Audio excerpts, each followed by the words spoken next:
hardly express my mixed emotions at my thoughtlessness. After all, I'm forever in your debt.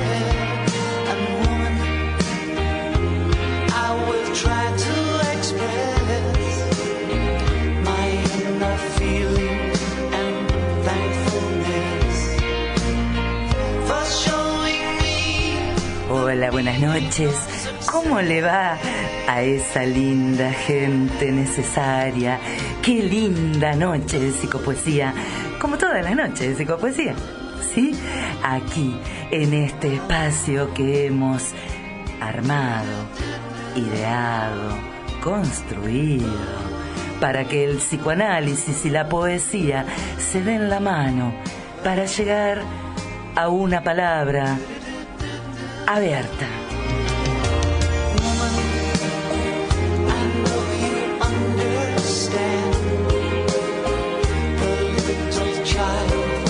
Y claro que sí, gente necesaria, todos los martes acá en Arinfo, www.arinfo.com.ar, y también pueden llamarnos al 5219 1042. Y lo de la palabra abierta, hoy más que nunca, porque el deseo tiene que ver con la palabra abierta.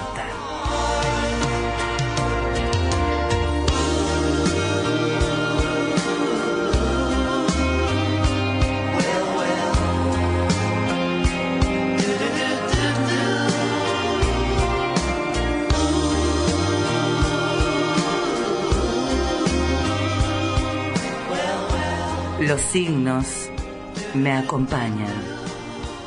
Los signos me acompañan, mis extraños amigos, fieles a una desconocida arquitectura a la que estoy uncida desde el hueso. Me miran rostros, pájaros, ramajes, altas constelaciones. Una piedra sellada por la música es un signo de amor indescifrable. Siento el pavor de un reino que no me pertenece, pero busco sus huellas, señales, talismanes. Estamos anudados por un pacto secreto. Graciela Maturo.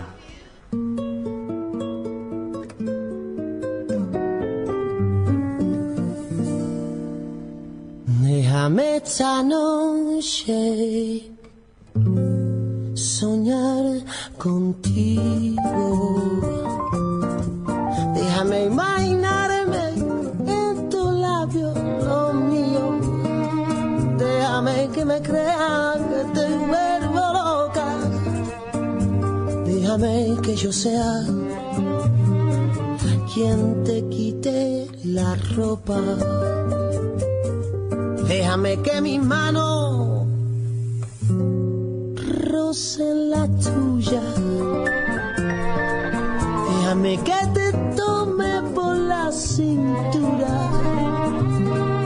Déjame que te espere, aunque no Bueno, vuelva. cancioncita de Zenet, Déjame esta noche soñar contigo. Y claro que sí, porque todo guarda una relación. La atadura y el desconocimiento del poema de Graciela Maturo y esta cuestión que tiene que ver con los sueños. Pero vamos a definir, vamos a presentar el deseo y su interpretación, tal como se llama el seminario 6 de mi amigo Lacan, ¿sí? Y vamos a presentar esta cuestión desde el lugar de las definiciones. Así todos sabemos lo que decimos todos. ¿Qué es el deseo? A ver, ¿qué dice el diccionario? El diccionario común, el que usamos todos, el de la RAE, dice movimiento del alma que aspira a la posesión de alguna cosa. ¡Wow! movimiento del alma que aspira a la posesión de alguna cosa. Y ahí ya nos metemos desde el psicoanálisis y podemos hacer un pequeño cambiecito en las palabras, ¿sí? ¿Podríamos decir movimiento del inconsciente? ¿Podríamos decir que aspira a la posesión de algún objeto? Y claro que lo podemos decir, porque el deseo es ese movimiento del inconsciente que se anuda a la prosecución de un objeto. ¡Uy! ¡Qué bueno, eh! Un objeto de deseo. Claro que sí. Y venimos de Freud, y por qué no recordar a nuestro querido Freud cuando habla de esta manifestación de deseos inconscientes. ¿Sí? Manifestación de deseos inconscientes que se dan a través del sueño y vía la represión quedan ahí. Pero viene Lacan y estamos haciendo una simplificación para empezar. Después lo vamos a leer un poquito, ¿sí? Viene Lacan y dice que hay un orden en esto. Instala un grafo, digamos, en palabras comunes, un gráfico, ¿sí? Que es como una parábola, esas que hacíamos cuando hacíamos las funciones en los ejes cartesianos. Y bueno, esta es como una parábola, como una campana, ¿sí? En la cual, para simplificar, él hace puntuaciones de muchas cosas en el recorrido del deseo. Y nosotros vamos a puntualizar necesidad, demanda y deseo. ¿Qué es esto de la necesidad? ¿Sí? ¿Por dónde entra el sujeto del deseo al territorio del lenguaje? Por la necesidad, y sí, entra por la necesidad, por el grito, por aquello que necesita satisfacerse, por aquello que viene a mostrar ese estado de indefensión, ese estado en el cual grito, ¿sí? Grito porque necesito que el otro de los primeros cuidados, venga a sostener ahí lo que después, más avanzadito en el grafo, se va a transformar en una demanda. ¿Pero por qué se va a transformar en una demanda? Porque ya estará instalado una suerte, para decirlo en términos sencillos, una suerte de aprendizaje, ¿sí? Que hace que el sujeto pida amor. Epa. Y de ahí vamos haciendo el recorrido por toda la vida, instalados, ejecutando, diciendo demandas de amor. ¿Del primer amor? Claro que sí. ¿Del objeto perdido, diría Lacan? Y claro que sí, porque en esa abrochadura que el deseo, que viene después, tiene con el lenguaje, hay una demanda hacia un objeto de amor. ¿Complicado? Y sí, Lacan es un poco complicado, ¿eh? Así que vamos a leerlo un poquito a él, ¿sí? Esta cuestión que tiene que ver con el trabajo clínico de Freud, que él señala y que dice que responde a una pregunta. Y que lo instala a Freud a enunciar una de las paradojas del deseo precisamente en el terreno de la neurosis. Y ese deseo que viene como correlato, como narrativa del sujeto, que parte de la necesidad, pero más primaria, del grito, que después recorre los caminos de la demanda y que después instala un deseo en el territorio del lenguaje, en el territorio de lo inconsciente, en el territorio de la barradura, en el territorio que dice todo pasó por el camino de la necesidad, por el agujero de la angustia, menos un alguito que se quedó ahí, y acá bien leído, el poema de Graciela Maturo, un alguito que se quedó ahí como resto, como objeto A, dice Lacan, pero como resto de ese primer objeto de amor, de esa necesidad, de esa primera demanda que alucina y que instala la fantasía alucinatoria del pezón a través del hambre,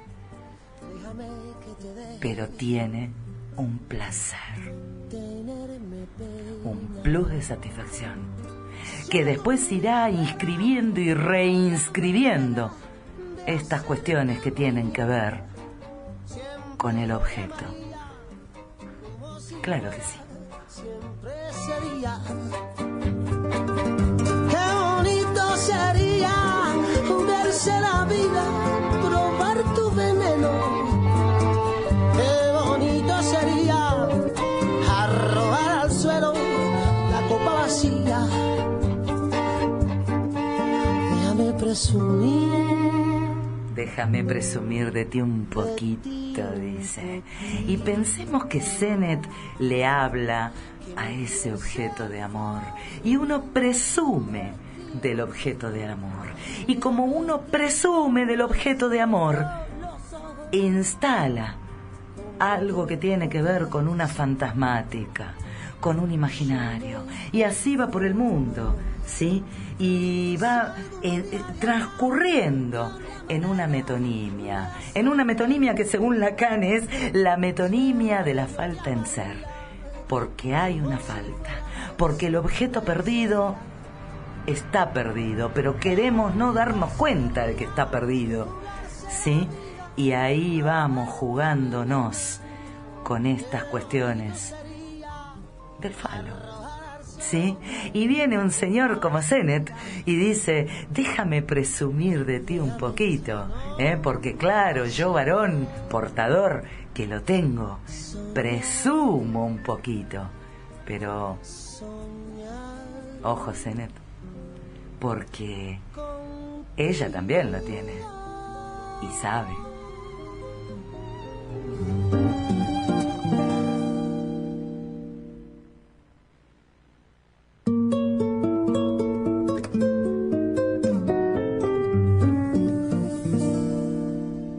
Déjame esta noche soñar contigo. Déjame imaginarme en tu labio lo mío. Déjame que Había en Freud, allá en 1900, una necesidad, sí, una necesidad que, bueno, ya hacía rato que no era la necesidad del alimento y de los primeros cuidados, aunque estaba ahí, sí, pero había una necesidad de puntualizar determinadas cosas que tenían que ver con esto que se manifestaba en los sueños de sus histéricas, en las mentiras de sus histéricas, en los síntomas de sus histéricas. Y viene Lacan y dice, acá le vamos a dar una vueltita más, porque a mí me echan de un lado, a mí me echan del otro, y yo vengo de matemizar, ¿sí? Vengo de conceptualizar toda esta cuestión que tiene que ver con el grafo, que tiene que ver con la necesidad, la demanda, el deseo, en este discurso metonímico del deseo, ¿sí? Que va dando vueltas por la parábola que les contaba antes, ¿sí? Y nos va nominando, y nos va hablando, porque somos hablados, ¿sí? Y ahí aparece esa figura del otro.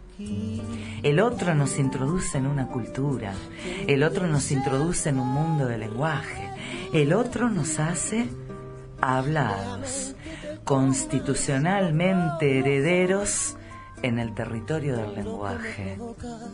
Y ahí venimos nosotros, dando tumbitos al principio, gateando un poquito en esta cuestión que no sabemos de qué se trata, pero hay una huella anémica, hay algo que tiene que ver con la imagen, hay algo que tiene que ver con lo más sensible de la carne, que se inscribió ahí, Y a través del lenguaje va a venir un significante, una palabra a abrocharse ahí y a darle un sentido. Una palabra, ¿sí? Una palabra que, por ejemplo, se puede decir de esta manera: pido silencio. Ahora me dejen tranquilo. Ahora se acostumbren sin mí. Yo voy a cerrar los ojos y solo quiero 5 cosas. 5 raíces preferidas. Una es el amor sin fin. Lo segundo es ver el otoño. No puedo ser sin que las hojas vuelen y vuelvan a la tierra. Lo tercero es el grave invierno, la lluvia que amé, la caricia del fuego en el frío silvestre. En cuarto lugar, el verano, redondo como una sandía. La quinta cosa son tus ojos, Matilde mía, bien amada. No quiero dormir sin tus ojos, no quiero ser sin que me mires. Yo cambio la primavera porque tú me sigas mirando. Amigos, eso es cuanto quiero. Es casi nada y casi todo. Ahora, si quieren, se vayan.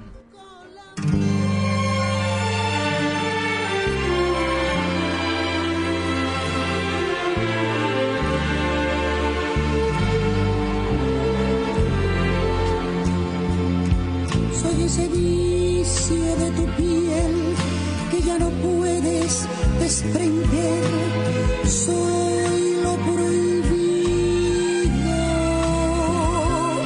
Soy esa fiebre de tu ser que te domina sin querer. Soy lo prohibido. Soy esa noche de placer, la de la entrega sin papel. Soy tu castigo, porque en tu falsa intimidad, en cada abrazo que le das, sueñas conmigo. Soy el pecado que te dio nueva ilusión en el amor. Soy lo prohibido. Soy la aventura. Sí, claro que sí. Algo del orden de lo prohibido, algo del orden de la castración, algo del orden del no es lo que instala al sujeto como sujeto deseante. Algo que le permite un acceso a un mundo de lenguaje. Algo que, a ver cómo lo dice Don Jacques, si existe algún concepto, y precisamente si existe algún concepto al que se le pueda asignar la posición central en este pensamiento de Lacan, es precisamente el concepto de deseo. ¿Sí? El deseo y su interpretación, Seminario 6, el grafo, la necesidad, la demanda, el análisis de Hamlet. El análisis de Hamlet es un libro maravilloso, el Seminario 6. Lo recomiendo para todos, ¿sí? Acá estoy leyendo a mi amigo Carlos Castrovinci, que dice, tratando de aprender con el tema de hoy. Todos aprendemos, Carlos, ¿sí? Todos aprendemos, porque precisamente de eso se trata, de no cerrar. El síntoma se produce por un anudamiento de círculos. En esos gráficos que le gustaba tanto hacer a Lacan, ¿sí? Esos 3 círculos, ese real que tiene que ver con lo primero, con aquello de la necesidad, con el goce, como diría él. Eso simbólico que tiene que ver con el ingreso al lenguaje, con esa manito que da el otro y que nos instala en un mundo de cultura. Y estamos simplificando para que todos podamos entender lo que decimos todos, ¿sí? Y por último, ese registro de lo imaginario, ese tercer círculo, ¿sí? Ese registro de lo imaginario que hace que podamos andar por el mundo, que habla de una mirada, ¿sí? Esa mirada que decía recién Neruda en su poema a Matilde: no puedo vivir sin tus ojos. Esa mirada que siempre va y busca en el territorio del deseo una renovación, volver a mirar, seguir mirando, nunca acabada. Y en el anudamiento de los tres registros, en ese nudo borromeo que decía Lacan, se da el síntoma. Pero ojo, no hay que tenerle miedo a la palabra síntoma, ¿sí? El síntoma lo portamos todos, por suerte. El síntoma hace que podamos hablar, también. El síntoma es un cifrado del inconsciente, también. El síntoma es ese deseo que se manifiesta como deseo inconsciente a través de los sueños, como dice don Freud, y también. Y el síntoma es ese anudamiento que se anuda en el nudo de los tres registros: real, simbólico e imaginario, y que hay que desanudar. Por eso, nada mejor que una palabra abierta. Porque toda cerradura encapsula en una certeza de la cual es muy difícil salir.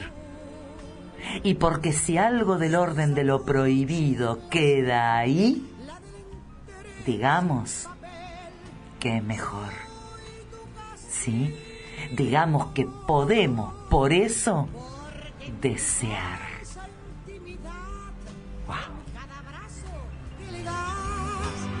Sueñas conmigo, soy el pecado que te dio nueva ilusión en el amor, soy lo prohibido, soy la aventura que llegó. Sí, hablando de aventuras, doña Olga, Lacan dice que el deseo al cual apunta el psicoanálisis es el deseo inconsciente. Hay otros deseos, pero, a ver, deseos entre comillas, ¿sí? Porque tienen que ver con los anhelos, tienen que ver con satisfacciones. Pero ¿cuál es el deseo del inconsciente? El deseo del inconsciente para don Jacques es el deseo sexual. Y claro que sí. Los motivos del inconsciente se limitan al deseo sexual. El otro gran deseo genérico, el del hambre, no está representado. Por eso la alucinación, por eso la huella anémica, ¿sí? Por eso se abrocha esa alucinación al pezón, como decíamos antes, a una imagen que produce un placer y que después va a formar parte de la fantasía. El objetivo de la cura psicoanalítica es llevar al analizante, dice don Lacan, a reconocer la verdad sobre su deseo. Pero ojo, la verdad sobre su deseo es una verdad que, como él va a agregar después en uno de sus escritos, ¿sí? En uno de sus escritos Escritos 2, de la agrupación Escritos 2, él va a decir que esa verdad va a tener estructura de ficción. Y claro que sí, tiene, simplificando, repito, tiene estructura de ficción. Porque la realidad, el real, aparece siempre velado en el terreno de la neurosis, en el terreno del deseo, en el terreno de las identificaciones. Y uno dice, a ver, ¿qué tiene esta persona? ¿Por qué me acerco a esta carrera? ¿Por qué me acerco a este libro, a este lenguaje, a esta forma?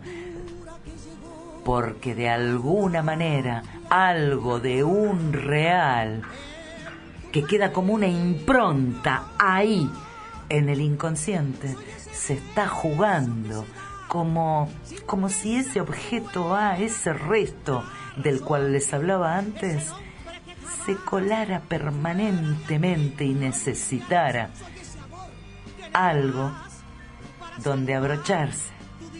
Un sueño, en el registro de lo imaginario, un nombre, una fantasmática, una veladura, para poder manifestarse, porque si no, la representación sería insoportable, porque estamos en un terreno previo al lenguaje, donde no hay palabra, donde no hay nominación, donde el otro todavía no hizo el gesto de darnos la mano, y hacernos la entrada a la cultura, al lenguaje. Y entonces no podríamos reconocer ese momento en el cual la fragmentación existía. ¿Vieron cuando los bebés dicen qué linda manito? O cuando les decimos nosotros, ¿sí? Qué linda manito, qué lindo piecito. En esa etapa anterior al narcisismo, esa fragmentación, esos pedazos que después se unen en una imagen, en el soy yo, frente al espejo, sería una representación insoportable, un hueco de angustia.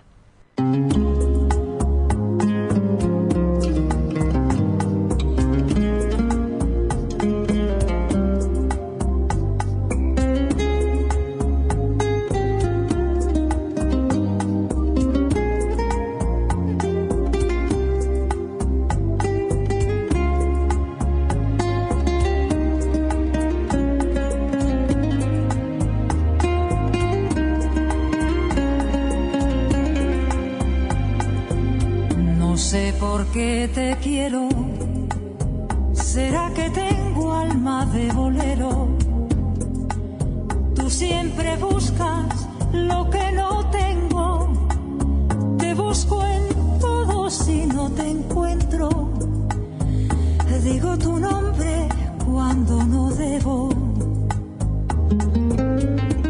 Y claro que sí, te busco en todo si no te encuentro, objeto de amor, objeto de primera necesidad, objeto de deseo. Y dijimos la palabra amor, y acá don Carlos Castrovinci nos habla del amor. Y claro, sí, Castrovinci, el deseo de amar nos hizo llegar a la luna, dice él, solo porque el deseo nos genera proyectos ligados inconscientemente a lo sexual. Muy bien, Carlos Castrovinci. Porque el amor viene a poner ahí una condición de posibilidad para que ese real se articule, para que el deseo, después, ya en el terreno simbólico, ¿sí? El deseo pueda estar articulado a la palabra, al lenguaje. Para el psicoanálisis, lo importante es que el sujeto pueda nombrar, articular, traer a la existencia ese deseo. ¿Y cómo lo trae? ¿Sí? Esto lo dice Lacan en el seminario 2, no en el 6, pero vamos bien. ¿Sí? ¿Cómo lo trae? Y lo trae a través de la palabra. ¿Sí? Y a través de la palabra, a través del lenguaje. Al articular el deseo en la palabra, ese analizante lo puede hacer existente, lo trae a la existencia. Esta es la acción más eficaz que tiene un análisis. Pero no es algo que esté totalmente dado. Al nombrarlo, el sujeto crea, engendra una nueva presencia en el mundo, dice Lacan. Pero para esa articulación entre deseo y palabra, hay algo que, debido a una fundamental incompatibilidad, sigo leyendo a Lacan, entre el deseo y la palabra, marca una incompatibilidad. ¿Pero por qué? Porque el deseo viene, a ver, lo voy a decir de una manera así, a lo bestia, ¿sí? El deseo viene como de adentro, como sin aprendizaje, como esa cosa que se instaló ahí, ¿sí? Para hacer posible un trámite inconsciente con la angustia. Y la palabra viene desde otros lugares y marca una incompatibilidad, dice don Lacan, que explica el carácter irreductible del inconsciente. O sea, el hecho de que el inconsciente no es lo que no es conocido, sino lo que no puede conocerse. Y yo diría, lo que no puede atraparse. Por eso el sueño, como mensaje cifrado del inconsciente. Por eso el sueño con su mecanismo de condensación y desplazamiento. ¿Sí? Condensación y desplazamiento, que son los mismos mecanismos del lenguaje. Porque el inconsciente está estructurado como un lenguaje, según Lacan. Y condensación y desplazamiento que después, tomándolo de las leyes del lenguaje, ¿sí? El sueño cumple el mismo derrotero y agarra un poquito de los restos diurnos y agarra un poquito de algo que está metido por ahí, por el inconsciente, y arma un cifrado que el analista se pone a descifrar, como hacía Freud, ¿sí? Como también hizo Lacan, por supuesto, como hacemos todos los días cuando soñamos y nos despertamos y decimos, ¿pero por qué soñé esto? ¿Qué mensaje hay ahí? ¿Sí? ¿Qué experiencia de satisfacción? ¿Qué experiencia de goce? ¿Qué resto de objeto hay ahí? ¿Sí? ¿Qué cosa que no pasó por el agujero de la angustia, que no se coló al territorio de lo simbólico, viene a decirnos el inconsciente, con el sueño, con el acto fallido, con el olvido? Uy, cuántas cosas, ¿eh? Pero son todas cosas para abrir temas, ¿eh? Sigue diciendo don Lacan, la verdad acerca del deseo está presente en alguna medida en toda palabra. Y claro que sí, porque las selecciones de las palabras son determinaciones. Uno habla de acuerdo a una constitución, de acuerdo a una determinación inconsciente. Pero, repito, esa palabra siempre tiene una barradura. Nunca va a decir la verdad total sobre el deseo. Siempre que esa palabra intente articular al deseo, ¿sí? Que intente saber algo de lo imposible, como decía la canción, quedará un resto, una demasía que excederá a la propia palabra. No tiene precio, soy hoja seca que arrastra el tiempo, medio feliz en medio del cielo.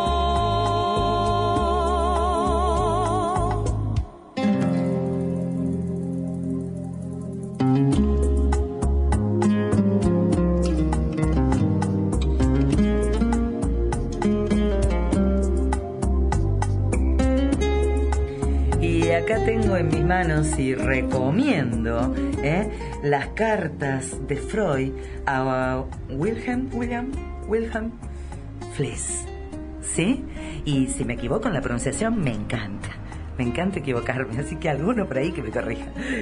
Es lo que siempre hago, me encanta equivocarme, me siento barrada y me encanta, ¿sí? Y Freud mantiene esta correspondencia con Fliess. Y en esta correspondencia con Fliess habla de sus sueños, del sueño de la inyección de Irma, donde se dan los tres Freuds, ¿sí? De esta cuestión, miren, por ejemplo acá, el 35 de octubre de 1895, antes de la interpretación de los sueños, Freud le dice, estoy muerto de cansancio, queridísimo Wertheim, estoy muerto de cansancio, pero me siento obligado a escribirte dentro del mes. Ahí había en Freud una necesidad de un otro, porque era muy solitario el trabajo de Freud, muy solitario. Y tenía, por supuesto, a todos sus alumnos, discípulos, bárbaro, pero el trabajo era solitario y necesitaba a Fliss. Y en estas cartas que mantuvieron a lo largo de 7 años, ¿sí?, hay un montón de deseo puesto, hay un montón de necesidad puesta, hay un montón de hambruna, de hambre puesta, de que el otro, como hacemos todos todo el tiempo, venga a decir que está bien lo que hacemos, venga a decir que nos quiere, venga a decir que está ahí. Porque si el otro no está ahí, y hasta Freud, necesitaba de un otro, y si el otro no está ahí, estamos en problemas.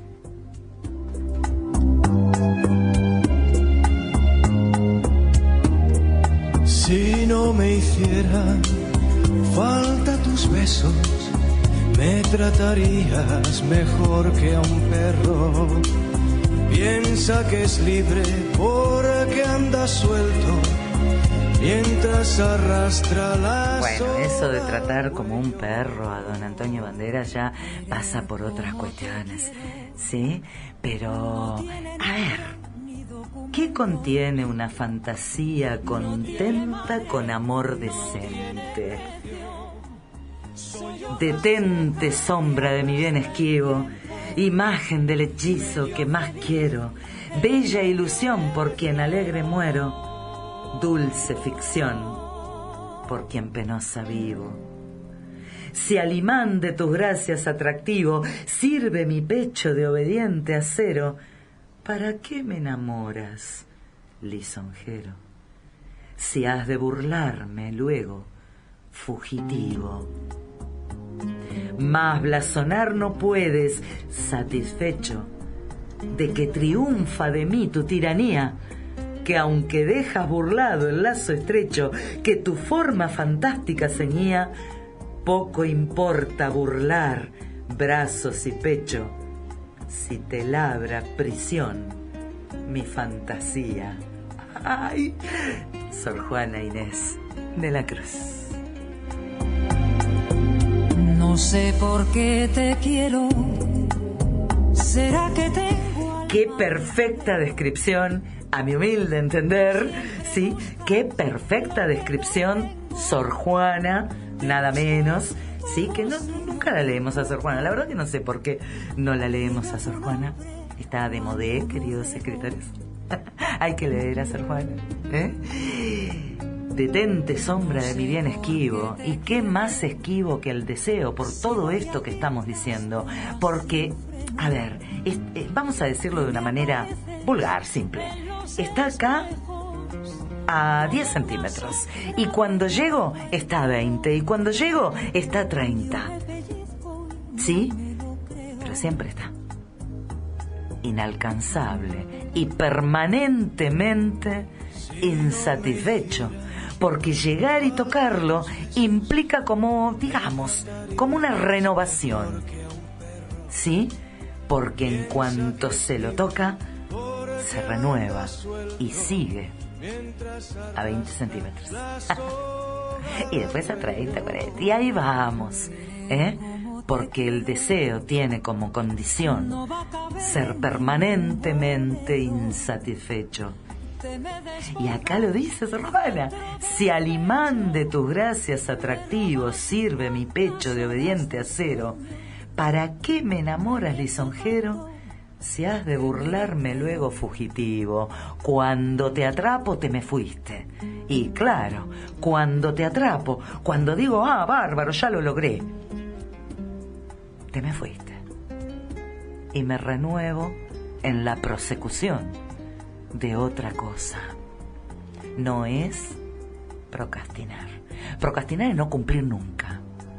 Esto es como una renovación, como ir permanentemente atrás de una sed, Sí, mas blasonar no puedes, satisfecho de que triunfa de mí tu tiranía, que aunque dejas burlado el lazo estrecho que tu forma fantástica ceñía, poco importa burlar brazos y pecho si te labra prisión mi fantasía. Ay, qué linda, Sor Juana. ¿Sí? Forma fantástica, lazo estrecho, porque también en esta instalación del lazo social, en esta construcción del lazo social, se juega un deseo. El deseo, como decíamos recién, de que el sujeto se diversifique, entre, juegue, ponga a rodar la palabra en y con otros, nunca en soledad.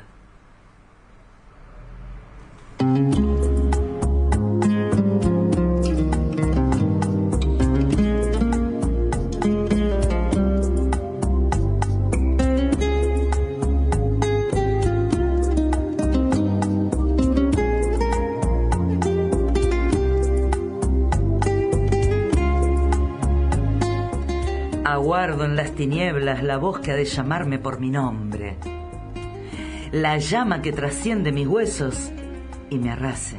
Entre tanto vivir esta costumbre, alzar en cada día las cenizas ardientes, donde se purifican la sangre y el orgullo. Vienen los verdes brotes y confunden las aguas inmutables.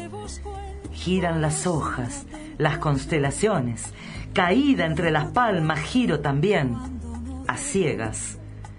Del lado de la luz arden hermosamente los niños con su cruel inocencia. Los objetos que guardan en su brillo algo de nuestras manos. Miradas, flores, alas, talismanes que ruedan, en tanto un Dios me habita y permanece y entreteje mi sombra con su sombra. Graciela Maturo de nuevo, y claro que sí, en las tinieblas de la soledad más absoluta, de la representación insoportable, de la nada misma, de ese estado en el cual uno encuentra esa manito del otro, como le decía antes, para saltar al plano simbólico. Ahí está la incertidumbre. Ahí están las cenizas ardientes, como dice acá Graciela Maturo. Sí, ahí vienen después los verdes brotes, la sangre, el orgullo, las aguas, giran las hojas, las constelaciones, y ese es el universo de la palabra. Ese es el universo del significante.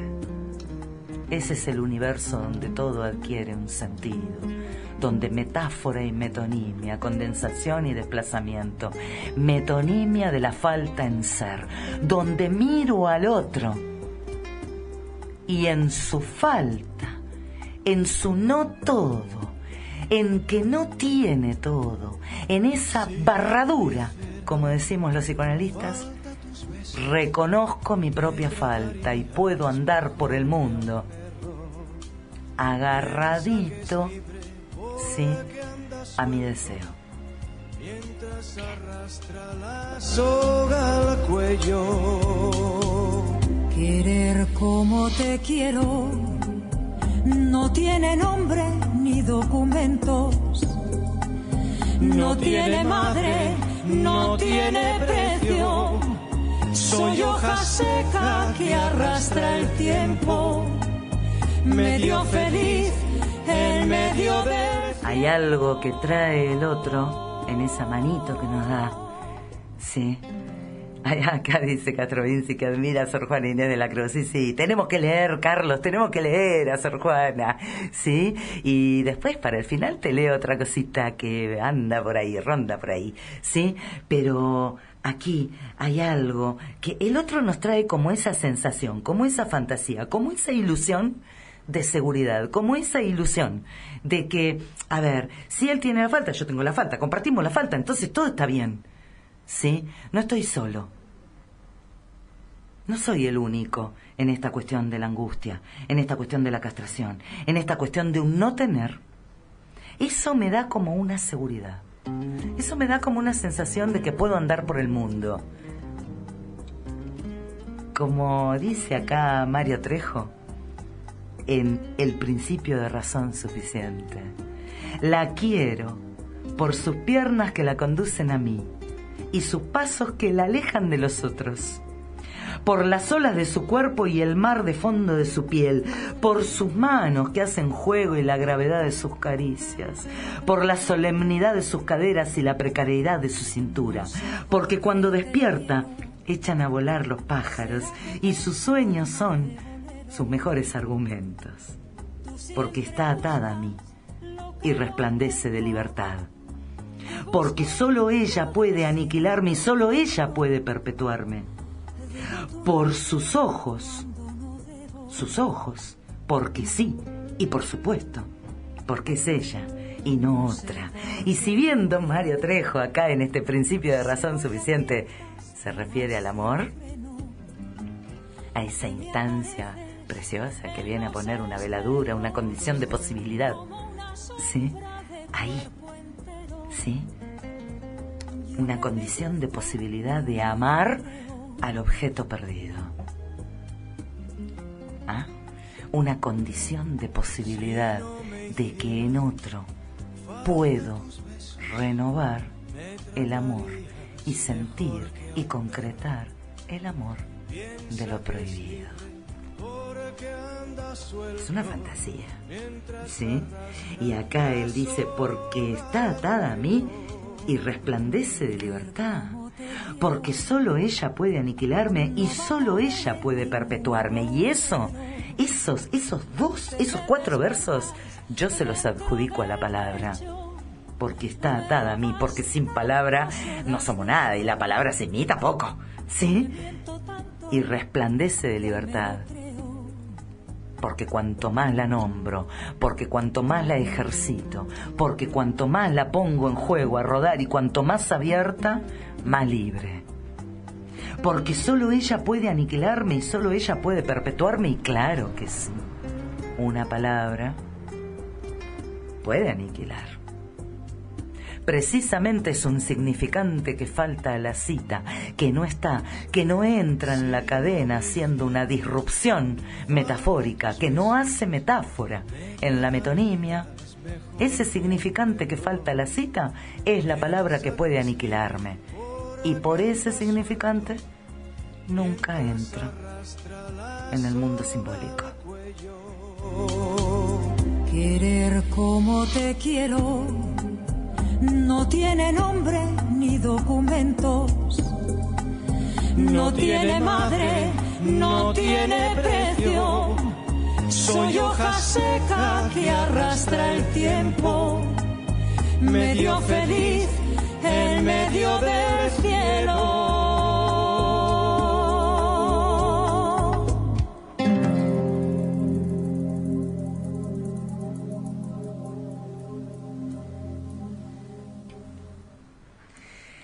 A ver qué dice Osvaldo Sbanazzini en este libro maravilloso, Habitar un relámpago. Hay un poema que se llama Dibujo. Un duende se puso a cantar sin advertir que no tenía voz, de manera que las palabras se vistieron de excusa. Prefirió entonces disfrazarse de flor para engañar a las abejas, pero no tuvo demasiada fortuna, porque los duendes se borran con el aliento.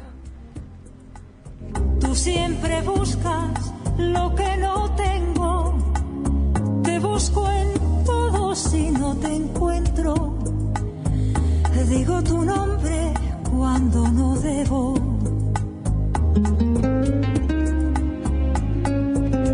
No sé por qué te quiero, si voy a tiendas tú vas sin... Muchas lecturas hoy, Tenemos, bueno, fundamentalmente Lacan en el Seminario 6, Freud en la interpretación de los sueños, Freud en inhibición, síntoma y angustia.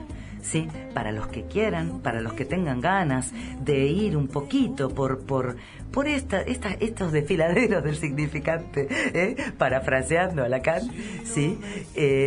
Por estas cuestiones que tienen que ver un poquito con el psicoanálisis, ¿sí? Por esta necesidad, demanda, deseo, ¿sí?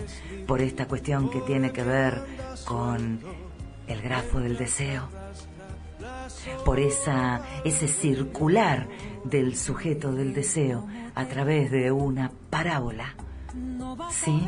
A través de un grafo. ¿Qué dice? A ver. Rubén Darío, para cerrar, dice: en el paraíso terrenal, en el día luminoso en que las flores fueron creadas y antes de que Eva fuese tentada por la serpiente, el maligno espíritu se acercó a la más linda rosa. En el momento en que ella, tendida a la caricia del celeste sol, tenía la virginidad en sus labios. Eres bella. Lo soy, dijo la rosa. Bella y feliz, dijo el diablo. Pero no eres útil. No miras esos árboles llenos de bellotas. Esos, a más de ser frondosos, dan alimento a muchedumbres de seres animados que se detienen bajo sus ramas. Rosa, ser bella es poco.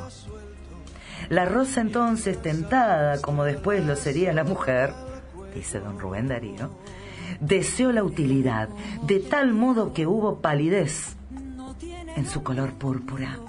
Pasó por ahí el buen Dios después del alba siguiente y la rosa le dijo: Padre, ¿queréis hacerme útil?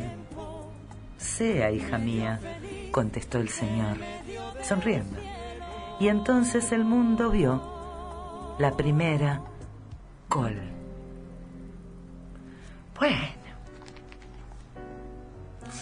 nos vamos yendo, y claro que sí, que nos vamos yendo, porque las cuestiones del deseo, y le mandamos un abrazo apretadito a nuestros amigos de Enigma Editores, ¿sí?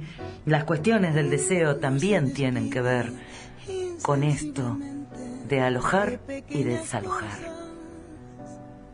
Uno desaloja para alojar. En el territorio del deseo también.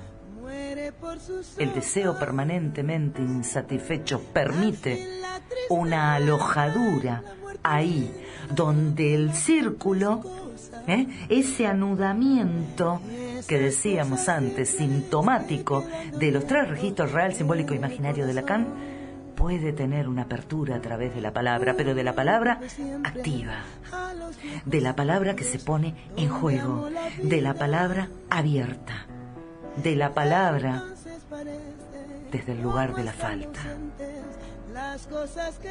Para vos, Castro Inci, fin del acto primero de la vida de sueño de Calderón de la Barca. Yo sueño que estoy aquí. De estas prisiones estoy aquí, de estas prisiones cargado, y soñé que en otro estado más lisonjero me vi. ¿Qué es la vida? Un frenesí. ¿Qué es la vida? Una ilusión, una sombra, una ficción. Y el mayor bien es pequeño, que toda la vida es sueño. Y los sueños, sueños son. Démonos, por favor, el permiso de soñar. Desde las simples cosas, desde desalojar para alojar, desde entender estas cuestiones de que el otro no tiene todo. Algo le tiene que faltar, porque de esa manera a mí también me falta algo, y eso está bien. Porque la vida es un sueño, y los sueños, sueños son. Y porque la vida siempre, siempre es una ganancia. Hasta psicopoesía, siempre. Insensiblemente de pequeñas cosas, lo mismo que un árbol que el tiempo de otoño muere por sus hojas. Al fin la tristeza es la muerte lenta de las simples cosas. Esas cosas simples que quedan doliendo en el corazón. Uno vuelve siempre a los viejos sitios donde amó la vida.